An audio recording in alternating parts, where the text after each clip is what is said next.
It is time to talk about the entire 2024 NHL Draft. We'll try to break down all of the picks on this episode of Locked On Anaheim Ducks. You're Locked On Ducks, your daily podcast on the Anaheim Ducks, part of the Locked On Podcast Network, your team every day.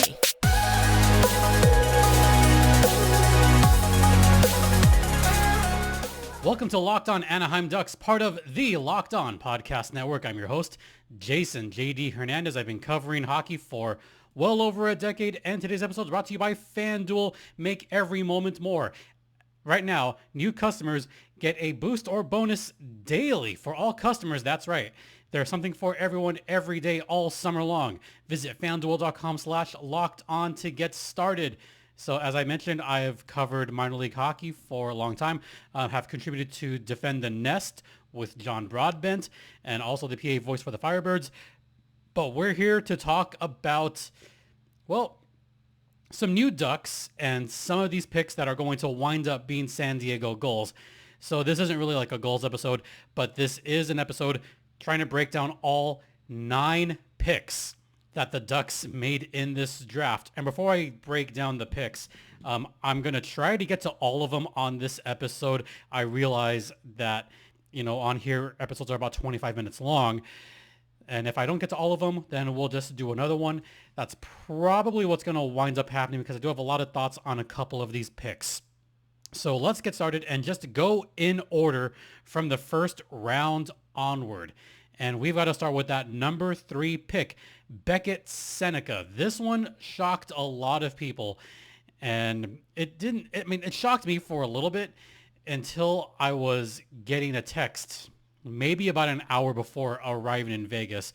I drove up from SoCal to Vegas Friday morning. And, I try not to look at my text while I'm driving, but I got a couple of texts. I'm like, okay, let's see what this is. And just saw briefly the Ducks might get Sennecke with the 3rd pick, just FYI. Okay, so at least that takes away some of the shock on my end. And this was because there had been reports, as I mentioned in a previous podcast, reports were building much, much more that the Blackhawks were going to take Artem Levshunov with that number 2 pick. That's someone that the Ducks were highly coveting and someone that they were really going after. So once it became apparent that the Ducks were not going to get him, they were trying to shift gears. Now, I know I'd mentioned a couple of names. I'd mentioned Lindstrom. I'd very much mentioned Zane Parekh. Beckett Sennecke wasn't someone that I had on my radar. In fact, Hadi Kalikesh mentioned someone that the Ducks probably couldn't have used with that number 3 pick. He expected him to go at number 6, number 7 possibly, but he was a fast riser. And I did talk to Hadi a little bit after the draft, actually hung out with Hadi and a couple others after the draft. And he was mentioning, look, he's one of the best finishers in this draft, one of the best hands in this draft. And Hadi was very adamant in saying he had one of the best playoffs that I'd seen out of any prospect in this year's NHL draft. And I finally took the time to sit down, look at some of his playoff highlights. And you know what? I have to agree on that. Beckett Sennecke has some of the best hands in this draft. Other aspects, let's go a little bit about him. So a right winger, shoots right, 6'2", about 180 pounds. I mentioned he played with Oshawa, 68 points in 63 games, but it was all about those playoffs. Really much more about those playoffs. He's got the skill. He's got the hands. He's got the puck handling. He's got the passing ability, but he's also not afraid to shoot the puck. Something that I did realize in watching as much of the Oshawa playoffs as possible is if he has the open shot, he will take it. If he sees that he's got some defenders in front of him or he's got someone open to his left, then he will make that pass. So something that I very much like about his game is his involvement of other players. That hockey IQ is one of the best in this draft. As far as offensive zone retrievals, also very good on that. but also he can get to the boards. He can get to the puck along the boards and can chip away the pucks if he needs to. He does get into the dirty areas a little bit, not as much as other guys, but he is willing to get in there if need be. So he's not afraid to take those hits. He's not afraid to mix it up. I mean, not mix it up as far as fighting, but not afraid to mix it up as far as trying to fight for the puck and trying to fight for puck control. Does do fairly well on the 50-50 pucks. And there's just so much that I like about Beckett Sennecke's game that, you know what, I'm okay with this pick. I am. The player I was most highest on was Levshunov, but, you know, going number 2, yeah, don't blame the Blackhawks at all for that one. But just a little bit more on Sennecke. Just a terrific all-around player. And just looking at some of, you know, just the perspectives from those playoff games is he came out like gangbusters in some of those games, especially against the Ottawa 67s. I mean, he was out like a tour de force in those games versus Ottawa. I mean, he was just forced, like he forced a couple of plays, but he also let the game come to him a little bit. He had a super fantastic forecheck throughout that entire series. I mean, the entire series, it was forecheck. It was fantastic. Forcing turnovers and keeping the puck in play and just letting the game flow and not taking any cheap whistles. That's something else that I liked about his game. Didn't take any cheap whistles and dangled through a slew of defensemen to finally wind up with a good goal. He moved his feet. He was holding onto the puck and making plays. Even on a couple of like rushes where there was line changes, he was the first one off the bench. He was the first one out of the gates and did a really great job. Great give and go that he eventually scored a goal on against Ottawa. And then there was just a goal late in the game against Ottawa that was just supremely sick. I'm actually going to write this down because I'm going to forget. But I think what I want to do is make a Twitter thread on all of his goals, because I think that would be good for the Ducks fans to kind of see his evolution through the season, but also his evolution through the playoffs. I think that pen doesn't work. I think that would be fair for the Ducks to see, you know, how he's grown as a player just within the scope of those 2 months. And yeah, I think I'm just going to have to do that at some point today or tomorrow. But he was just electric in that series. And then playing against North Bay, against Battalion, he showed even more of those skills. A lot of just great performances. He just stuck pucks right at the net, right on the forecheck. And the forecheck was good against Ottawa. I think the forecheck was just as good, if not better, against North Bay. They couldn't stop him. They could not stop him. And he just kept improving and improving. And a lot of that has to do with technique. His technique got better little by little as the playoffs went on. And at the time, yeah, I could see why he was one of the fastest risers in this draft pool. And now actually paying more attention, yeah, it makes sense. Every game was impressive. Every game he was elusive. He had the confidence. His confidence grew as the playoffs went on. That's something that I think is a big part of his game, is he was just oozing confidence through this game. And there was a rush goal against the Battalion. It was ludicrous. It was ridiculous, redonkulous. So he got the puck back up on his own blue line with some back pressure, and then he like cuts through the neutral zone, went right to the inside, and then he had a couple of dekes to be 2 defenders to just kind of like hold onto the puck, kind of back off, and just deked the goaltender out of his pads and put one through. It was chef's kiss. So another aspect of his game that I just effing loved.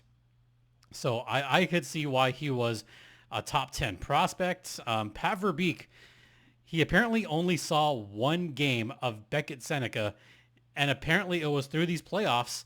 And Pat Verbeek said, you know what? That's enough. That's all I had to see. And to even quote from the Orange Block Party, or the Ducks Block Party that we had over the weekend on Sunday, there was a little bit of joking around between Sennecke and Pat Verbeek that, or Sennecke said, I don't think he really even talked to me. And Pat said, no, we talked to you briefly. And Pat even said, okay, so we did talk briefly, but he only saw him on the one game. But what he saw in that one game was more than enough to put Sennecke on his radar. And judging by what Pat had said, not just at the block party, but at the draft, he was eyeing just a couple of players. And I wouldn't be surprised if those players were just Sennecke and Levshunov for this draft. All right. Yeah, I went on and on about 10 minutes, but there you go. All right, we're going to head to the first intermission, and we're going to talk about the next couple of draft picks on the other side. And now, a brief word from FanDuel. Now, I love sports, and I love them so much, but I never want them to stop. And with the playoffs now over, sports aren't sporting like I want them to, but FanDuel lets me keep the sports going whenever I want. All I have to do is open up the app and dream up bets anytime I'm in the mood.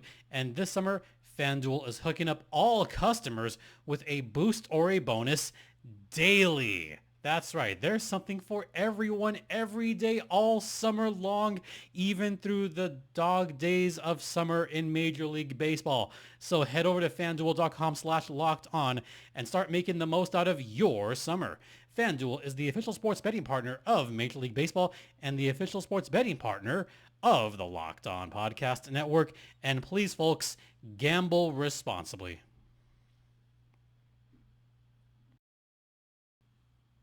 Welcome back to Locked On Anaheim Ducks, part of the Locked On Podcast Network. Once again, you're locked in with Jason JD Hernandez on episode number 899 of Locked On Anaheim Ducks. Before we talk about Stian Solberg, I got a couple of quick videos I want to share with you from the NHL Draft.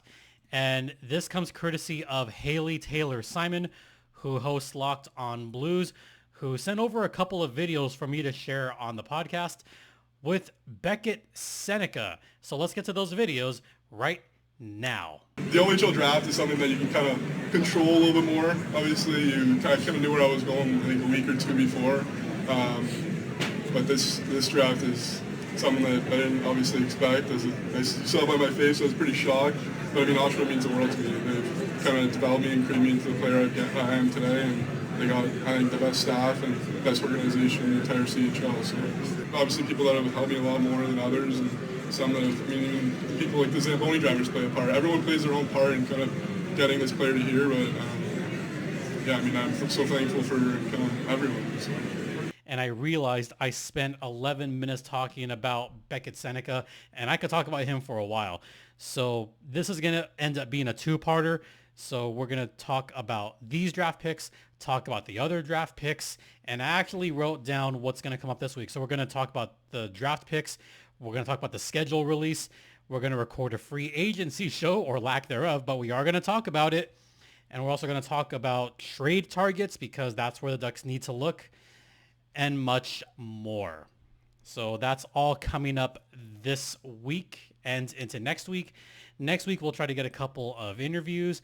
Also, over the weekend, we will talk about development camp. Yeah, that'll be fun. But for now, let's talk about Stian Solberg. This was probably the Ducks' best pick in this draft. And everybody felt that way. Everyone that I talked to, in case you missed it, we had a slew of fans that I talked to that were on camera that talked about how much they liked the Ducks' first round picks. They were all high on Solberg, and I've been super high on him for a while. A long, long while. And the Ducks had to make a move in order to get him, because it was becoming apparent that Solberg might get selected before he comes right around to 31. So the Ducks made a move. they traded picks number 31 and 58 to the Toronto Maple Leafs for that number 23 pick. And right away with that pick, the Ducks got Stian Solberg with that number 23 pick. Now, as I was sitting down and I heard that trade go down, I actually was sitting down because I was anticipating certain draft picks around those mid-20s to see who the Ducks could have gotten if the Oilers hadn't done that. But you know what I mean. So I was really curious. So I happened to be sitting down right there, and I hear that trade, and then I hear the Ducks goal horn. By the way, for those of you at the draft, they were different horns for every trade alert, and the trade alert horn was for the goal horn for that team that was making the trade. That's what was going on there. So when I heard that Ducks goal horn, I was like, uh-oh, something's happening. They're getting this pick. And sure enough, they got Solberg with the number 23. And this kid is such an effing great interview. Now, I'm not going to pull a Solberg. I'm not going to cuss on here because I'm too lazy to put in bleeps. So I will try to keep it PG. But Stian Solberg is an effing beauty. Easily the most violent player, to quote Hadi Kalakash and to quote other hosts on the Locked On Network, but especially Locked On NHL Prospects. He's the most violent player in this draft. Easily the heaviest and hardest hitter on this draft, despite the fact that he's only 6'2". But you know what? It doesn't matter. It doesn't matter if you're 6'2" or 5. It does kind of matter. But he's got a big, big body. He's 6'2", 201, probably more like 205, because he's certainly going to work out a lot more. And the second Norwegian taken in this draft, Stian Solberg, did play at the World Juniors, got a couple of points, got 15 points with Vålerenga Norway last year. But really, just that physical presence. But he's not just a heavy hitter. He's a heavy hitter with skill. Massive skill. Super great play killer. Does a great job entering into the zone. And he just dominated over his opponents. Dominated. But he's also a play stopper. He's got that stick. He can kill plays. He can kill plays as long as, okay, I did notice this a couple of times. When the puck enters the zone, Solberg is usually right there with that active stick to prevent pucks from going into the zone, and also did a great job of preventing cross-ice passes. And in looking back on his games against, especially Czechia in the World Championships, which I will get to in a second, those games that game against Czechia, that's where it was really his coming out party. And yeah, GMs that were in the stands, they were just oozing with confidence. They were pretty much just tongues hanging out going, oh, we like this kid. He's a first rounder. That was kind of the thought. And you know what? He had his teammates at his back. And this is where I'm going to go a little bit about the block party, which, by the way, I'm running into some of you at the block party. Just thank you all for saying hi. And also, thank you to Charlie on this one. I actually forgot to put it on for the podcast, but I'm going to put it on now. Thanks to Charlie for the friendship bracelet. Really, really love it there.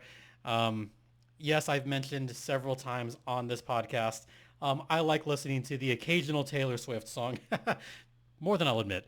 And Charlie had a few friendship bracelets, and almost all of them in orange, but I said, no, you know what? I've always been a fan of the eggplant and teal. Yes, I know it's never coming back. And yes, we're never going to have teal and eggplant again. But you know what? Those are the colors when I was growing up. I will always have a soft spot in my heart for that. But anyway, thanks, Charlie, for that. So there's your shout out. Everyone I talked to at the party was high on Solberg even before the little, not a meet and greet, but, the draft picks talking to the crowd.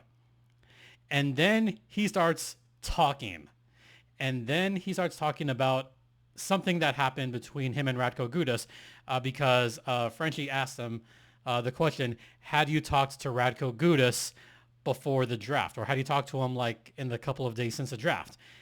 And Solberg said, we haven't really talked yet since getting picked, but there was an interaction with him at the World Championships. And of course, Kent's not going to let this one go. No one's going to let this question go or let that comment go. So we ran with that. I mean, even some of the folks in the crowd were like, wait. There's a story behind this. There has to be a story behind this. So we started talking. He said, yeah, so we were playing against Czechia, and there was a little bit of just rough stuff going on with my teammates. And it was Matt Zuccarello and Radko Gudas kind of getting into it into the corner. And here comes Solberg. And I'm not going to quote him exactly, but Solberg did say that he just went in there and said, F you, F you, F you. Except he didn't say F, but he actually said it in front of all the fans at the Ponda that heard him just curse multiple times and didn't stop.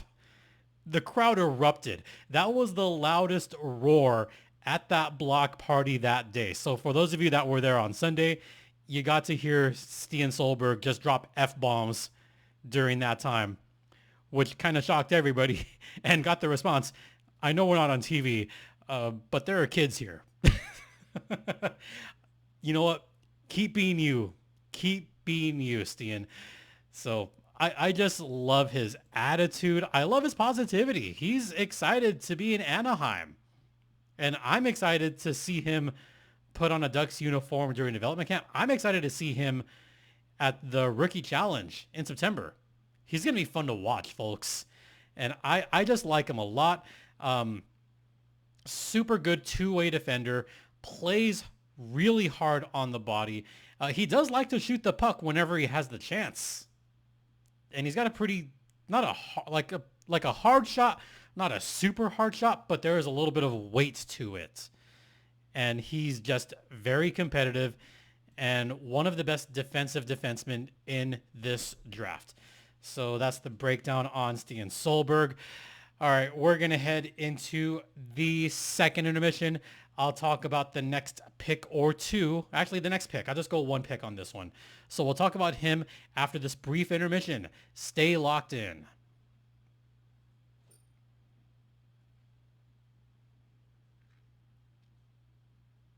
Welcome back to Locked On Anaheim Ducks, part of the Locked On Podcast Network.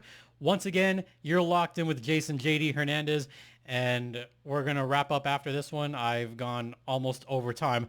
So I'm going to talk a little bit about Lucas Pettersson, 2 T's, 2 S's. This was kind of a weird pick for me because I didn't expect him to go that high. I was kind of hoping with that 35 pick, the Ducks would select Andrew Basha. He wound up going to Calgary a few picks later.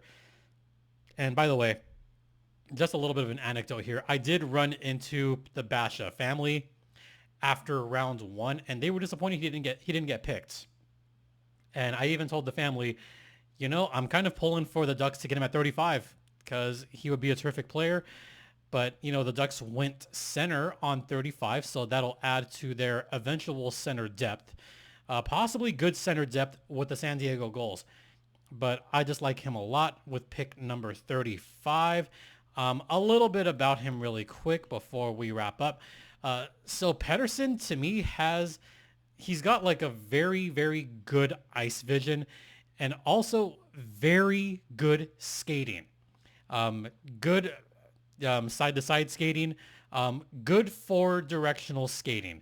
He can go forward, go backward, go side to side with relative ease. And he's got the speed. One of the speedier skaters in this draft. Got great playmaking. I guess the only knock on his game is he's not that physical. He's 5'11", only $170. But he is toolsy. He's got the vision, got the excellent skating, got great puck handling. Just needs to bulk up a little bit. And he can do a little bit of everything. He involves his teammates. He is from Sweden because, as I've joked, The Ducks love picking up their Swedes. He did play in Moto hockey on the J20 National. He picked up 57 points in 44 games. And in the World Juniors and the World Under 18s, he scored 8 points in 7 games. Looked pretty solid in the WJC Under 18 tournament. One of the better players for Sweden in the Under 18s. And when he got to the J20 National, he looked really good. He did eventually make it up to Moto Hockey in the SHL, where he's probably going to stick around for at least another couple of seasons because he is under contract and because he is still underage. He is going to still play in Sweden for at least another year or two, could be a couple of years, but he's improving day by day. And that was kind of one of the big things, is he's got the work ethic and he's willing to put in the work to improve every single day. The ceiling for him is a bottom 6 guy, a very good bottom 6 guy. We're talking third line center. So that's his ceiling. That's not a bad ceiling because the Ducks already have their centers.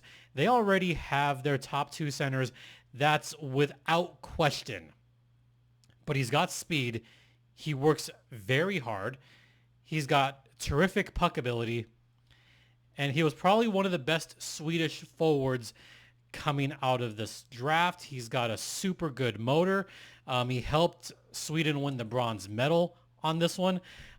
This was the player that had a goal revoked because of an offside challenge that could have helped Sweden later on. I mean, Sweden probably could have won gold in that tournament. They were that good, but just some unfortunate plays, some bad puck luck. And there was a lot of bad puck luck for Sweden in that tournament. But, he was explosive, really good on the faceoff dot, especially on the offensive zone faceoff dot is where he shines quite a bit for Sweden in the under 18s. So imagine having someone that is that good on the faceoff dot, and you've got Lucas Pettersson. All right, we're going to wrap it up here. Here's what I'm going to do. I got 6 more picks to talk about. So I'm going to do a little bit more reading right now. And I'm going to do 2 picks per segment on the next podcast where we're going to meet the third rounders and beyond. So that's what's coming up next on this podcast. In the meantime, we're going to wrap up here. Thanks so much for listening. Thanks for watching. And thanks to all of you that I met at the draft. Thanks to all of you that I met at the block party. Y'all are awesome. And I just really appreciate you guys. I appreciate you guys, coming up and talking and just being excited for this season. I am probably the most excited for this season than I have been in a few years. I look forward to it. I really do. And Ducks fans should look forward to this as well. Because you know what I'm going to say? Let the kids play. This podcast is free and available across all platforms, including Stitcher, Spotify, Odyssey, Apple Podcast, Google Podcast, among others. You could follow me on Twitter X at StimpyJD. The show's Twitter X is at LO_Ducks. You could email me at lockedonanaheimducks@gmail.com. If you have any questions, please send them on email, or you could message me on Twitter X. Let me know. And once again, I love this. And by the way, the player on this one, it's backwards, but it's Leo Carlson, Leo number 91, last year's first round pick. Once again, thank you all for the continued support. It is so greatly appreciated. For Locked On Anaheim Ducks, I'm Jason J.D. Hernandez saying have a great rest of the day. Please remember to be safe out there, be kind to one another, and Ducks fly together.